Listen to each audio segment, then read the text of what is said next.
أعوذ بالله من الشيطان الرجيم وعباد الرحمن الذين يمشون على الأرض هونا وإذا خاطبهم الجاهلون قالوا سلاما رب اشرح لي صدري ويسر لي أمري واحلل عقدة من لساني يفقه قولي فالحمد لله والصلاة والسلام على رسول الله وعلى آله وصحبه أجمعين.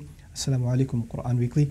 Allah Azza wa Jalla at the end of Surah Al-Furqan, Surah number 25, has a passage describing those who are the slaves of Ar-Rahman. Allah has many names, and He can call people slaves of Allah, slaves of the Creator, slaves of the wise. But when He calls them slaves of Ar-Rahman, it is as though He is suggesting that these people have a relationship with Him based on His endless and unimaginable love and mercy and care. So the slaves of the one who cares a lot, the slaves of the one who loves a lot, the slaves of the one who shows mercy unimaginably. So that means that these are special people. That the people Allah is describing at the end of this passage are very, very special people. All believers are special, but these are extra super duper awesome special. Now, the first quality that is described of these people that earn the title Ibadur Rahman is الَّذِينَ يَمْشُونَ عَلَى الْأَرْضِ هَوْنًا, that they walk on the earth, those who walk on the earth with humility, hawnan, softly, acknowledging their weakness. You know, when we accomplish things, we feel a sense of kind of strength and power and empowerment. And those are the moments in life where we're supposed to acknowledge our humility. This is number one. And hawnan also suggests that you don't demonstrate your strength in front of others. Allah talks about this on many occasions in the Quran. For example, lowering your wings before your parents. What does that mean? That means you're an adult, you have a career, you have money, you have your own car, you have a house, and your parents are retired, they're old. So obviously you're in a position of strength and they're in a position of weakness, but you need to not flap your wings too much. You need to chill out and act humbly in front of them. So the act of humility. You know, one time recently I traveled, and there was a brother who picked us up from the airport, drove us around everywhere, and kind of just took care of everything. This guy was literally like a servant, driving us around all over the place, right? For food, for lectures, for this, for that, anything else I can do. Can I get you some water? Can I do this? Can I do that? Like super humble brother. At the end of the trip, we find out the guy's worth like $700 million. It was ridiculous. I couldn't fathom, like, how does this work? Where do you get this kind of humility? I know people that make like $100,000 and think they own the world, right? They get into, you know, they'll go a little bit over 6 figures, and they're like, that's right, you know. And this guy, you know, so just the humility just shattered me. Like, how in the world can this be? And I was reminded, وَعِبَادُ الرَّحْمَنِ الَّذِينَ يَمْشُونَ عَلَى الْأَرْضِ هَوْنًا. It's number one. They learn to walk on the earth with humility. Humility is also not just a demonstration of financial strength, it's also a demonstration, an undue demonstration of physical strength and intimidation. It can also be a demonstration of your ability to out-talk someone. Maybe you're a very aggressive, outgoing person, you like to make a lot of jokes. You can really put somebody in their place, especially in a public setting. You need to chill out and kind of hold back from that. Don't do that, because that's an expression of arrogance then, because you are overpowering someone with your tongue. You can overpower someone and put someone in their place with your mouth. You can, you know something about a field, an area, and you just want to stump somebody with your knowledge. Don't do that. You know, it's good for you that you know, but you don't have to like prove yourself at every juncture. You know, for example, a teacher's job is not to prove to his students that he knows. A teacher's job is to try to teach. You know, and you don't have to go and tell everybody your credentials all the time. You don't have to do that. You just be yourself. Just be yourself and be humble before people. As a matter of fact, try to hide your capability in some cases if it means it'll just be a source of intimidation for others, you know. So now this is hawnan, but then there's the other part of it, which is, I love this part. وَإِذَا خَاطَبَهُمُ الْجَاهِلُونَ قَالُوا سَلَامًا. Every word deserves a little bit of attention here, at least in this short clip. So I'll give each word its due. إِذَا, inshallah.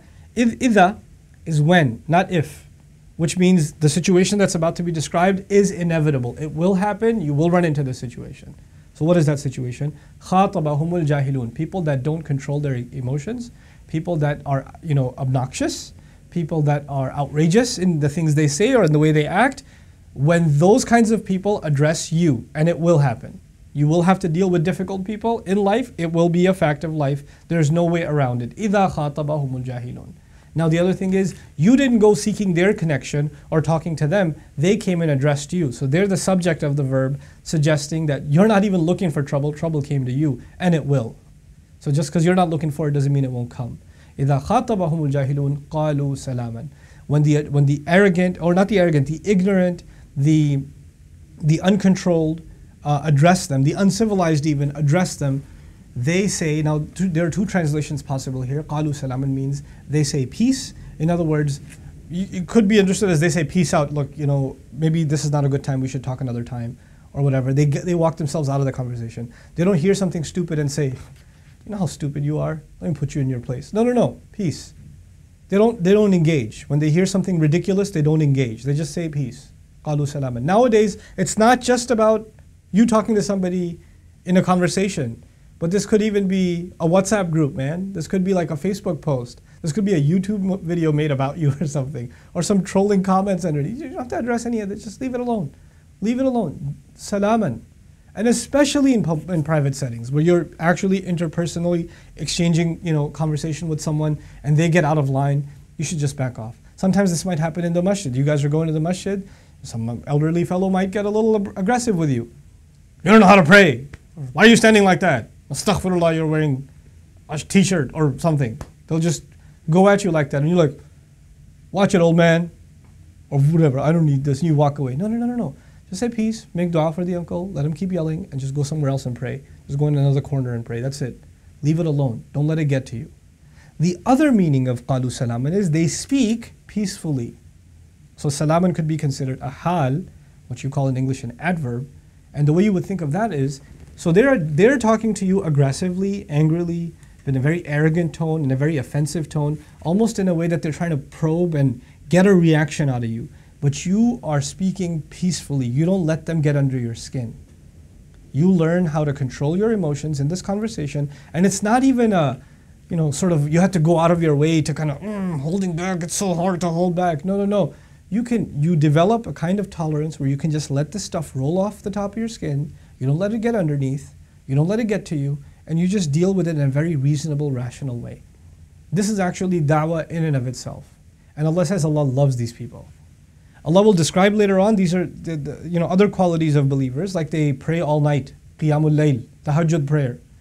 He'll give other descriptions of them, but the first description He gave of them is they are number one, humble. They don't put others down, and when others are putting them down, they deal with it in a peaceful fashion.